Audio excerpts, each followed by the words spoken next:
The kingdom of heaven is like treasure hidden in a field, which a man found and covered up. Then in his joy he goes and sells all that he has and buys that field. Again, the kingdom of heaven is like a merchant to search of fine pearls, who, on finding one pearl of great value, went and sold all that he had and bought it. Again, the kingdom of heaven is like a net that has thrown into the sea and gathered fish of every kind. When it was full, men drew it ashore and sat down and sorted the good into containers, but threw away the bad. So it will be at the end of the age. The angels will come out and separate the evil from the righteous, and throw them into the fiery furnace. In that place there will be weeping and gnashing of teeth. Have you understood all these things? They said to him. Yes. And he said to them, Therefore every scribe who has been trained for the kingdom of heaven is like a master of a house, who brings out of his treasure what is new and what is old. Well, good morning and welcome to Trinity Grace Church. My name is Russell, and normally I am behind the camera for all you online people.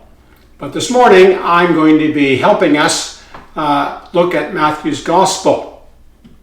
As you can probably see, I'm not at the church, and it's not even Sunday. Actually, it's in my bedroom.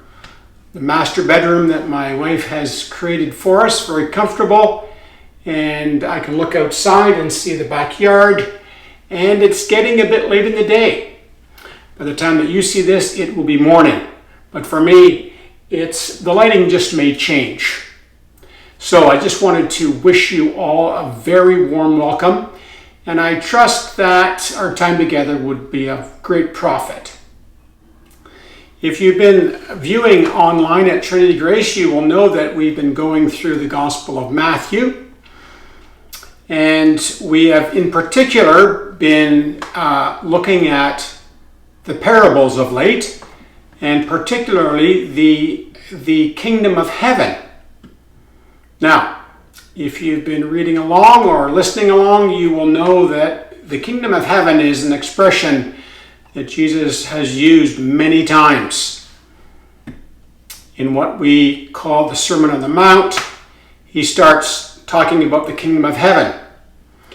And the last few weeks we've been reading in Matthew chapter 13, and this is a list of parables, all dedicated to the kingdom of heaven.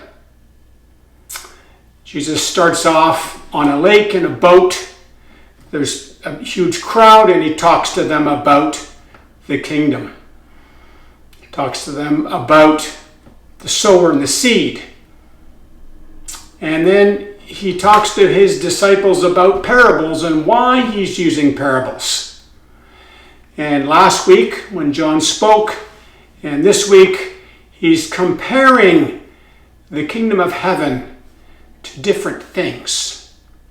He's using the word like, which, if you remember from English class, is a simile, obviously to help people understand the nature of the kingdom of heaven. So we're talking about the kingdom of heaven, and of course the question is, what is a kingdom? And what is heaven all about? Well, I want to refer you to last week's message given by John Ferguson, because he gave a very clear and concise explanation for what a kingdom is. It's simply a place where there's a king, someone who has authority, someone who is reigning and ruling, someone who's taking care of his kingdom. So every king has a realm over which he is the king. And of course, in the days of Jesus, there were kings. There was King Herod. And of course, there was the emperor in Rome.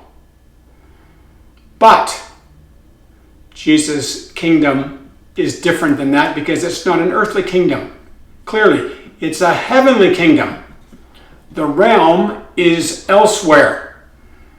And so, the important part of our time together is to get the big picture that the kingdom of heaven has a king, it has a realm, and it's not of this world.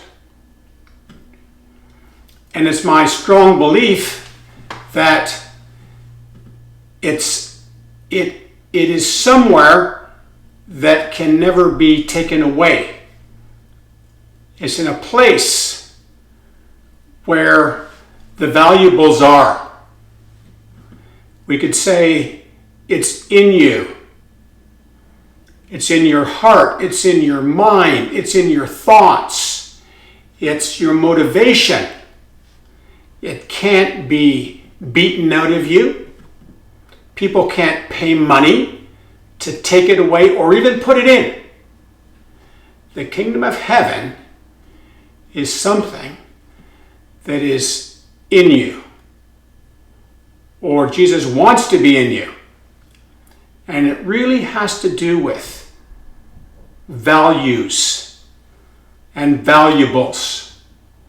And so I want us to think about that as we start reading through these parables that you can find in Matthew's Gospel, chapter 13, starting at verse 44. Perhaps some of you have noticed that the lighting has changed in your frame. Well, quite right. As you remember, I'm in a house and I was called for dinner. And by the time I've got back up in front of the camera, things have changed. The sun's gone down and the lighting is much different in the room now. But let's just pretend that as the disciples, we too were called to dinner with Jesus, and the light is now a bit dimmer. I'd like us to start reading at verse 44. We'll be looking at the very first parable where Jesus is comparing the kingdom of heaven with commonplace objects or commonplace things. This is entitled The Parable of the Hidden Treasure. The kingdom of heaven is like a treasure hidden in a field, which a man found and covered up. Then in his joy, he goes and sells all that he has and buys that field. I'm sure that many of you have read or dreamt or been in some kind of a story somewhere in your life where you were hunting for buried treasure or hidden treasure. Books like Treasure Island come to mind, where there's a map and you're searching for some treasure. The Count of Monte Cristo. This theme is in a lot of stories, and it's in this story. I think the idea is pretty simple. There's a person, and they're wandering around in the field, and they find something of value, a treasure, and it's hidden. And they probably uncover it, and to their surprise, it's of extreme value. And then, because they want the treasure, they bury it again. They cover it up.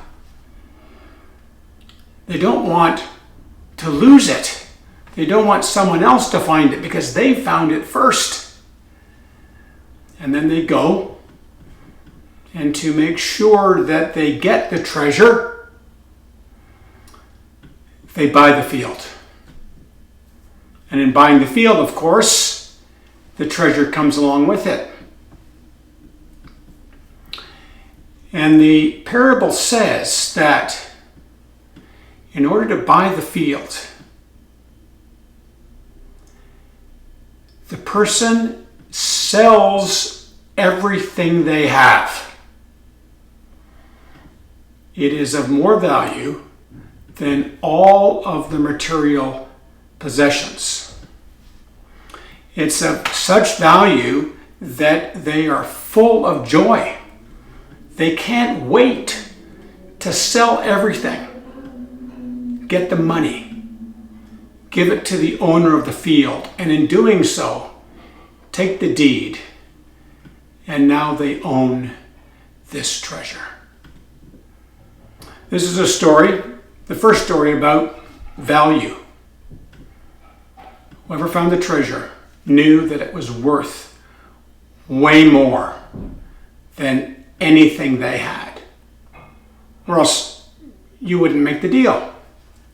If the treasure was just one of your trinkets, you wouldn't sell everything just to buy it.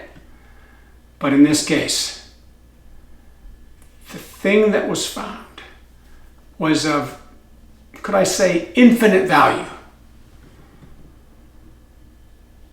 Something that also brings joy. I guess we know that most of our material things that we get, they lead to buyer's remorse. They lead to things breaking, things getting old, things getting thrown in the garbage. They lose their value. They lose their luster. To quote the bard, all that glitters is not gold, but this treasure was worth it. And Jesus says the kingdom of heaven is like that. I think he means it's like the treasure. And it's like the idea that those who are part of the kingdom have gone, what I like to say, whole hog. Nothing held back. All in. They're hardcore. They're extreme. They're radical. They're interested in the root of the matter. And all the other things that they have, all the stuff that they own, can't compare to the value of this treasure. That's what the kingdom of heaven is like. Well, let's move on. Jesus wants to really emphasize this point about something having infinite value, immeasurable value. And he tells the following parable, which is a parallel of the first one. Again, the kingdom of heaven is like a merchant in search of fine pearls, who, on finding one pearl of great value, he went and sold all that he had and bought it. Well, I think you can see this is the same story with the same point as the first one, but just the characters have changed. The thing found is changed. In this case, it's not just a man, it's a merchant. It's someone who specializes in buying and selling things. This person clearly knows the value of things, or else he wouldn't be in that business. You know, if you're a merchant, you buy low and you sell high. Well, this merchant was in search of one particular item, something that was extremely rare. And in the material world, normally, if something is rare, it's valuable. When I was a youngster, I used to collect hockey cards. And just by chance, way back in the early 1960s, I opened up my package of hockey cards with bubble gum inside, of course, and I was collecting cards of the New York Rangers. And on that team were not one but two players who became all-stars, who went on to the Hockey Hall of Fame. One was Rod Gilbert. The other one was Jean Rattel. Both on the same team, both rookies at the same year. And I had the cards. And when I got a bit older, I realized that these cards had value because they were rare. And so I went to find them. Alas, the cards that I had collected had now very little value. They were ruined. They weren't of pristine character. We used to play cards with the hockey cards. We would throw them against the wall. We would put them against the wall. We would flip them. We would trade them. We would deal with them. So the edges got all worn down and the cardboard lost its color. And in my case, horrors amongst horrors, I had glued the back and put them in a scrapbook. So the things that I thought had value had very little value, actually. In this case, the merchant knows there's one pearl of great value. And like the man who found the treasure, he knows this thing is invaluable. It's of infinite value. And so the merchant, with all of his wealth and all of his materials and all the stuff he has in stock, he sells everything. All of his property, all of his chattel, everything. To buy what? One pearl of great value. So Jesus says, the kingdom of heaven is like that. It is unique. There's only one of a kind. There are many kingdoms out there. What things do you value?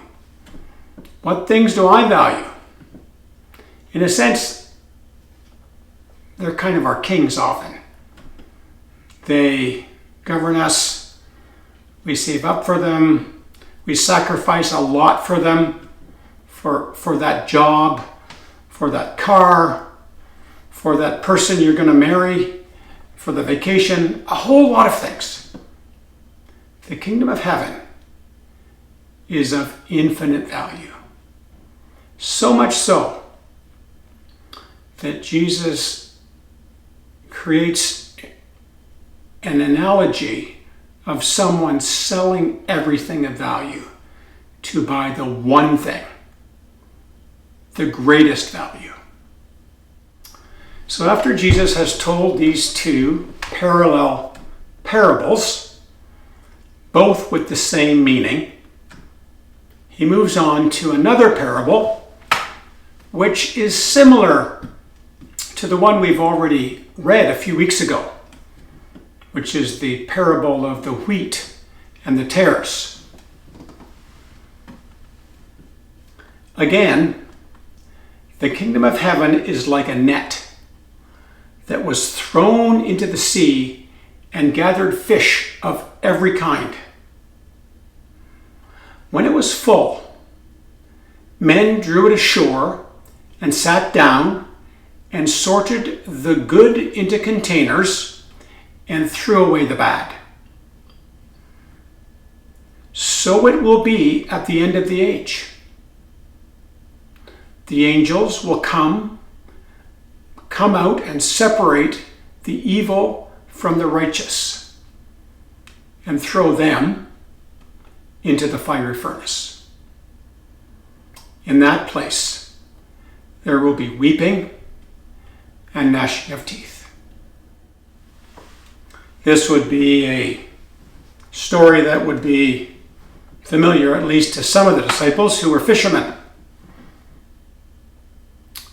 The fishermen of that day didn't use lure and line. They used nets, like our commercial fishermen do. You throw out the net, you drag it along the bottom, you pull it behind your boat, and as it goes, it picks up fish and other things as well. And usually, you're looking for several varieties of fish that are of value, and the rest of them aren't very good. You throw them away. Maybe they're too spiny, maybe you can't sell them, maybe they don't taste very good. And so you throw them away. So that would be a very common practice or story that the disciples would be very familiar with.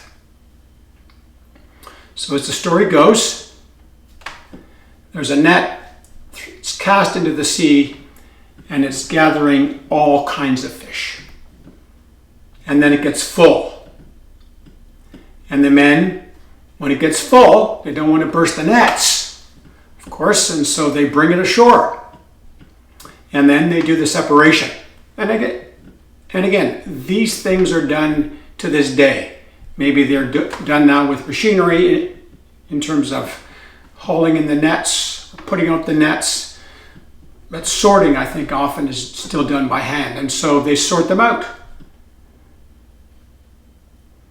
And the good fish, they go into containers. They're going to go to market. They have value. And the things that you caught by mistake, you just throw them out. They go in the trash. They're of no value. And Jesus says that the kingdom of heaven is like that. And then Jesus explains this one in a little bit more detail.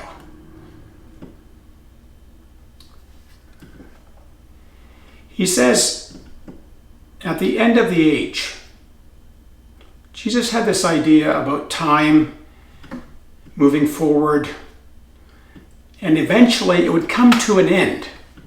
Now, clearly he was thinking a long way in the future, because the age has not yet ended. Regardless, there is in the mind of Jesus an end point. When time has stopped, when life is over, there's going to be a final day of reckoning, a final day of discriminating, a final day where things will get sorted out. You could call it a judgment day, which is not a bad analogy. And Jesus says, the fish they represent people, kinds of people, not necessarily individual people. And those doing the separating are angels, some other spiritual beings of which I don't know a whole lot about. The end of the age has come. Time is no more. The angels come and they separate the good fish and the bad fish. And he uses two nouns or adjectives, whichever, to describe them. The righteous and the evil. The good and the bad. And the evil get cast into the garbage bin. They get cast actually into in an incinerator. They don't use landfill. They don't throw them back into the sea. They get to a place where there's fire, where they get consumed. And it's a sad place. It's a very sad place. Jesus says it's a place where there's weeping and people gnashing their teeth, most likely in regret. Now this is it's a parable that's, again, very similar to the one we heard a few weeks ago. Time marching on. Two types of people in the world, the righteous and the evil. And at the end, a separation. And the righteous go on to their reward. And the evil they are discarded. They are put away. They are refuse. Now, this is very hard for me. Very hard to think about that too deeply. Except for myself. Except for myself. Because we know from other scriptures, and we know it's clear from Jesus, is that there is none righteous, no, not one. The heart of man is desperately wicked above all things. The nature of humanity, though it is full of creativity, and it's full of industry, and it's full of incredible potential. At its root, at its core, there is some broken circuits. The DNA is broken. Our characters tend towards evil. That's the way it is. All of the hopeful thinking of the Enlightenment in Europe came to a crashing halt in the 20th century. All that culture, all that art, all of that beauty which came from men was destroyed. When not once but twice men behaved like animals, like brutes, killing one another, killing that which was valuable, and throwing it on the refuse, burning the bodies that were dead, burying the bodies. For me, the 20th century is a story of the end of humanism, the end of the hopes of the Enlightenment, as we demonstrated not once, not twice, but several times, that men misbehave, that men go wrong. And so this kingdom of heaven, it's really something for the righteous. It's something that in order to get in, you must be righteous. You can't be evil. And now that's the problem. That is a massive problem. Because, like the Apostle Paul, I confess, I am a chief when it comes to sinning. When it comes to sinning, I'm right in there. The prince of the power of the air, the evil one, draws me into his traps, and I go down. That's my nature. But in Christ, if I join into the kingdom of heaven, if I change allegiance to follow the Lord of this kingdom, a kingdom of heaven, a kingdom that I can't necessarily see, a kingdom that I can't necessarily grasp onto, a kingdom that I can't necessarily even define. I just know it's worthy, it's worth me joining. Jesus is worth me enlisting. Jesus is worth me being one of his subjects. For one thing, he's going to give me a badge, which, despite my character, says righteous. It says, Russ, you're okay. You're okay. You're on the team. You're a member.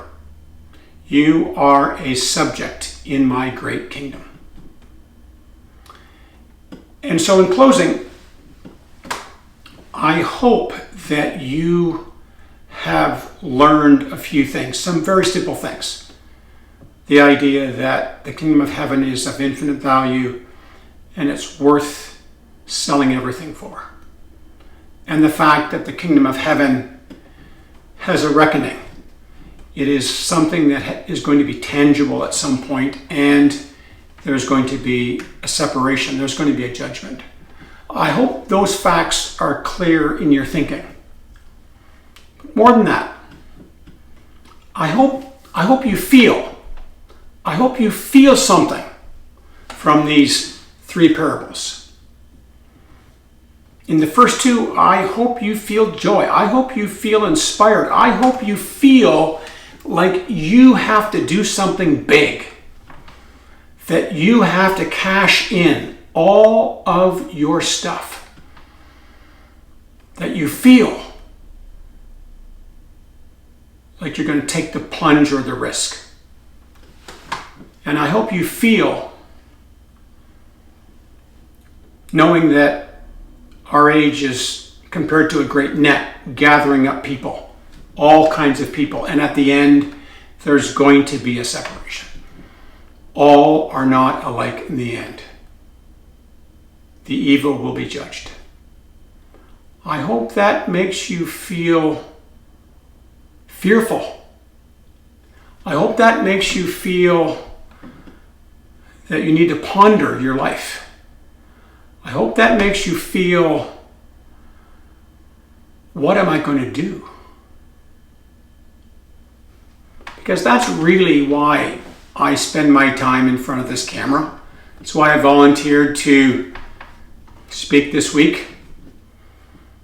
There's no point in just going around in circles and hearing sermons and feeling good or feeling guilty and then just going back and hearing the next sermon the next week or the next Bible study. I want us to do something. I want us to actually do something of value. And I don't know what that is for you. I think surely it has to be assessing the things that we think are valuable and selling them, whatever that means for you. Selling them. That just might mean these things that used to be really important to me, they don't matter anymore. They don't matter. I want you to do something about that. To do an inventory of your values individually. And if you're married, maybe as a couple, if you can go there. And I think we as a church, we need to think about that. Our values. In these first two parables, it was not unlike our society where you actually had money as the currency that you would exchange something of value for something else. My work for your steak dinner. My programming for your trip on the airplane. I think as a church, we need to do that. So individually, if you're part of a family, if you're part of a married couple, do it together.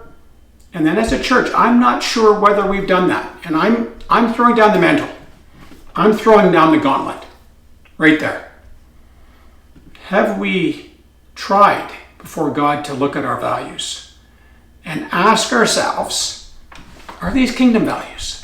Are these the values of the kingdom?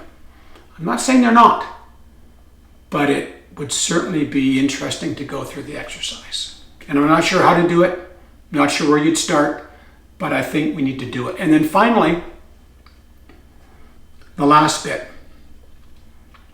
I hope you're doing or you've done everything that you can do to be part of the kingdom of heaven. I hope that you've been honest with God and confessed to Him your sin, confessed to Him your false gods, the things that you held of value, and confessed to Him really they weren't valuable, that you were grasping at air, that you were believing in things which are not true, that you were following false ideas. And I hope that you have done that. I hope that you want to do that. And I hope that as part of members of the kingdom of heaven, that you are really into good works. That you're really into them, because that's part of the kingdom of heaven. It's not just that you're in, but you're in and you become equipped to do good works. So I'm going to end there. And I just want to have us remember the ideas are important. The ideas of value. The idea that in the end there's going to be a reckoning. I hope you feel motivated, inspired to take a plunge and exchange your values for the values of the kingdom. And I hope you feel remorse. I hope you feel sadness for those around you who may not realize the costs of not being in the kingdom. And then above all for yourself, that you feel the sobriety, you feel the need, the desperation to join in the kingdom and then act. Thank you for listening. It's been a big challenge. Let's pray that the Spirit would motivate us in ways that are in line with His kingdom.